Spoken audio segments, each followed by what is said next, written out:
तिहिड़ी रे विजया दशमी महोत्सव और नगर संकीर्तन शोभा यात्रा जय श्रीराम नारा रे प्रकंपित और गेरुआ रंगरे रंगायित होइथिला संपूर्ण अंचल।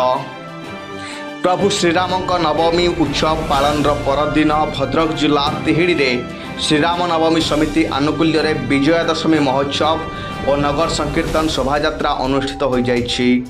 जय श्रीराम नारा रे संपूर्ण बजार प्रकंपित होगा सह गेरुआ रंगरे रंगायित होइथिला। विभिन्न अंचल 35टी प्रज्ञापन मेढ़ अपराह्न गाँ गंडारे परिक्रमा करिबा परे संध्यारे तिहिड़ी रे एकत्रित होइथिले। सेठारु क्रमिक नंबर अनुसार शोभायात्रा रे बाहरी बजार परिक्रमा करिथिले। विभिन्न पारंपरिक नाच गीत सहित डीजेर ताले ताले भक्त माने मतवाला होइथिले। श्रीराम नवमी समिति पक्षरु नगर संकीर्तन करा जाइथिला। शताधिक भक्त सामिल होई जय श्रीराम नारा पकाइथिले। शांति श्रृंखला रक्षा करने निमंते पुलिस प्रशासन पक्षरु व्यापक व्यवस्था करा जाइथिला।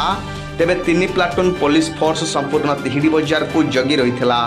सहस्राधिक भक्तों गहन में प्रज्ञापन मेढ़ गुड़िक गंतव्य स्थल को जाइथिला। तिहिड़ी पुलिस पक्षरु थाना सम्मुख में जलछत्र खोल जाइथिबा बेले बजार मध्य विभिन्न सामाजिक संगठन पक्षरु पणा ग्लुकोज ओआरएस पानी प्रदान सहित प्रसाद बंटन व्यवस्था करा जाइथिला। धामनगर विधायक सूरज सूर्यवंशी स्थितप्रज्ञों समेत ब्लॉक अध्यक्षा अवंती दास अभिमन्यु सेठी और अशोक दास प्रमुख अतिथि भाव जोगदे आयोजक कमिटी को साधुवाद प्रदान करने सहित गाँ गंडारू आसीथिबा प्रज्ञापन मेढ़गुड़ी को दर्शन करथिले।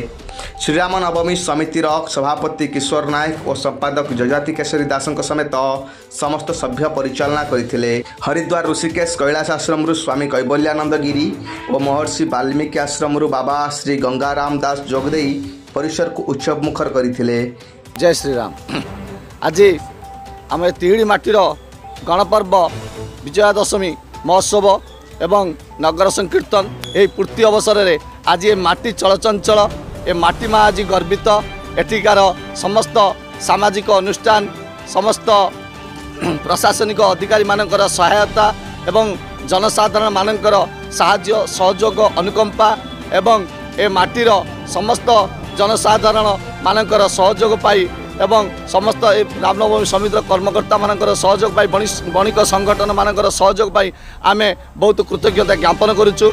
एवं ए आज अंचल भव्य दिव्य रूप से सुसज्जित एवं समस्त मन में आनंद उल्लास आम रथ गुड़िक बर्तमान विजया दशमी समस्ते बाहरी आसिले। आमर कार्यक्रम आरंभ हो गलानी। प्रभु श्रीराम जितेबाला लंका जय करिकी जितेबाला अयोध्या को फेरी सेतबले अयोध्यावासी भव्य दिव्य रूप से ए भारतवर्ष भारतवासी पालन करें। आम विजया दशमी को प्रभु श्रीराम विजय अर्थ में आम पालन करुचु एवं समस्त मन में खुशी जे जाओ आम भद्रक जाकि उपभोग करुचु एवं तिहिड़ी माटी आसी तिहिड़ी आम उपभोग करने को सुजोग पाचु। आम 2 दिन धरी आम बहुत आनंद उल्लास रोची अंचल। रामनवमी दिन रामचंद्रंकर अभिषेक उत्सव पालित होइथिला एवं दशहरा परदिन जो उत्सवर वातावरण तांको जो अभिषेक उत्सव पर अनुष्ठित होइथिला तार स्मारकी को बहन करिया पई तिहिड़ी रे एभली एक उत्सव किछि वर्ष धरी होउछि बोली मु केबे जानि नथिली। आज आकस्मिकता क्रमे हेले मध्य जोग देई मु प्रकृत रे बहुत खुशी होइछि। प्रबल भिड़ अछि एवं विभिन्न जाति धर्म वर्ण दल निर्विशेष विभिन्न लोकों को मुझे प्रत्यक्ष करुच्ची। विभिन्न आड़ू झांकी सब आसूची एवं बहुत जनसमागम होइछि। प्रकृत रे श्री जगन्नाथ आमर जमिते ओडिया संस्कृति को रुधिमंत करिसंती ठीक सेमिति श्रीरामचंद्र आमर भारतीय ऐतिह्य परंपरा एवं संस्कृति को से रुधिमंत करिसंती। श्री जगन्नाथ एवं श्री रामचंद्र ये उभय आमर ओडिशावासींकर प्रणम्य। यही स्मृति को लोकमानक भितरे जो आध्यात्मिक चेतना बांटिया पाई यही जो उत्सव आयोजन करिसंती आयोजक माने सेथिपाई से माने धन्यवादर पात्र। आज तिहिड़ी बाजार एते माहौल बढ़ी जे कहले माने एते माने खुशी रा लहरी फुटी पड़ुची।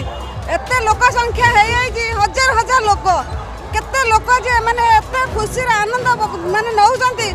आमर मेढ़ आसी जी बहुत सुंदर भाव बहुत श्रृंखलित भाव आमर श्रद्धालु मैंने चलती बहुत आनंदित भोग कर बहुत खुशी भी लोक मैंने भी आसुँच बहुत खुशी लगुच।